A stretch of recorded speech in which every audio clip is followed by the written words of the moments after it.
શ્રી ગણેશાય નમઃ. માતા સરસ્વતીને નમઃ.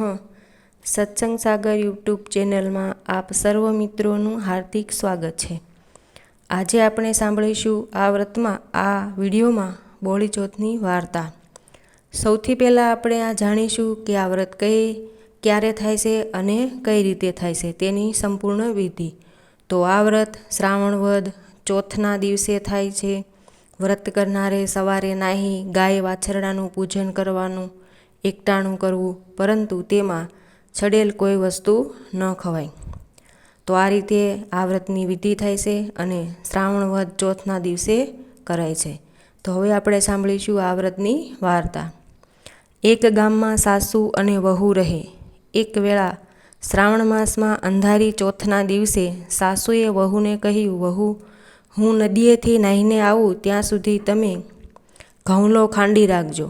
વહુ જરા અક્કલની અધૂરી હતી. તે ઊંધું જ સમજી. એમને ત્યાં એક વાછરડો હતો, એનું નામ ઘઉંલો હતું. વહુએ વાછરડાને સારી પેઠે મોટી ખાંડણીમાં ખાંડ્યો ને પછી મોટા હાંડલામાં નાખીને ચૂલે ચડાવ્યો. સાસુએ કહ્યું હતું શું ને વહુએ કર્યું શું? ઘઉંના ખીચડાને બદલે વહુએ વાછરડાને મારી તેને રાંધી નાખ્યો. થોડી વારે સાસુ આવ્યા અને બોલ્યા, વહુ, ઘઉંલો ખંડાઈ ગયો ને? વહુ બોલી, મેં તો માંડ માંડ ખાંડ્યો, તે પછી તેના કટકા કરી હાંડલામાં ચડવા મૂક્યો છે. સાસુ કહે, કટકા કર્યા? એ ઘઉંલો વળી કયો? વહુ બોલી, કયો તે આપણો વાછરડો ઘઉંલો. સાસુ બોલી, હાય હાય વહુ, તે ગજબ કરી નાખ્યો. કુમળા વાછરડાને મારતા તારો જીવ કેમ ચાલ્યો? સાસુની આંખમાંથી આંસુ સરી પડ્યા, પણ વહુ પણ પોતાની ભૂલ સમજી ગઈ. તે પણ રડવા લાગી. હવે આનું કરવું શું? સાસુ મોટો ટોપલો લઈ આવી, તેમાં પેલું હાંડલું મૂક્યું અને વહુને તે ઉકરડે દાટી આવવા મોકલી. ગામના ઉકરડે જઈને વહુએ પેલું હાંડલું દાટી દીધું અને તે ઘેર પાછી આવી. સાસુએ કમાડ વાંસી દીધા. હવે વાછરડાની માતા ગાય હતી તે સવારમાંથી સીમમાં ચરવા ગયેલી. એને જ્ઞાન થયું અને ખબર પડી કે પોતાનો ઘઉંલો મરી ગયો છે અને તેને ઉકરડામાં દાટવામાં આવ્યો છે. ગાય તો ઠેકડા મારતી ઉકરડે ગઈ અને જોરથી શીંગડું માર્યું. તે બરાબર હાંડલાને વાગ્યું. તે સાથે જ તેમાંથી જીવતો વાછરડો યાની કે ઘઉંલો બહાર નીકળ્યો અને ગાય પાસે આવી ચપ ચપ ધાવવા લાગ્યો.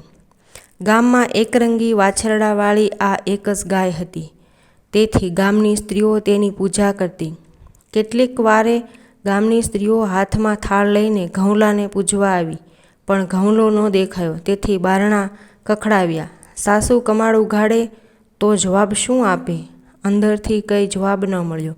એટલે બધી સ્ત્રીઓ પાછી ફરતી હતી ત્યાં તો સામે ગાય અને તેનો વાછરડો દોડતો આવી પહોંચ્યા. પરંતુ વાછરડાના ગળામાં ફૂલના હારને બદલે હાંડલાનો કાટલો જોઈ બધી સ્ત્રીઓ નવાઈ પામી. એક સ્ત્રીએ વાછરડાના ગળામાંથી કાટલો કાઢી નાખ્યો અને બધી સ્ત્રીઓએ વારા ફરતી તેનું પૂજન કર્યું. પછી ગાય માતાની ગરબી ગાવા માંડી. એટલે ઘરમાં રહેલા સાસુ વહુ વિચારવા લાગ્યા, વાછરડો તો મરી ગયો છે અને ગરબી શાની ગવાય છે? સાસુ વહુએ બારણાની તિરાડમાંથી જોયું તો ગાય ઊભી હતી અને વાછરડો ધાવી રહ્યો હતો. તુરત જ સાસુએ કમાડ ખોલી નાખ્યા ને બધી વાત કહી જણાવ્યું, બહેનો, તમારા વ્રતના પ્રતાપે મારો ઘઉંલો સજીવન થયો છે. સ્ત્રીઓ બોલી, માજી, ગાય માતાના શરીરમાં 33 કરોડ દેવતાઓનો વાસ છે, એટલે ગાય માતાનું વ્રત કરવાથી મનોકામના જરૂર પૂરી થાય છે. ત્યારથી સાસુ વહુને ગાય માતા પર એટલી બધી શ્રદ્ધા બેઠી કે તેમણે દર વર્ષે બોળચોથનું વ્રત કરવાનો સંકલ્પ કર્યો અને તે દિવસે દળવું ખાંડવું નહીં એવો નિયમ લીધો. હે ગૌરી ગાય માતા, તમે જેવા વહુને ફળ્યા એવા બોળચોથનું વ્રત કરનારને ફળજો.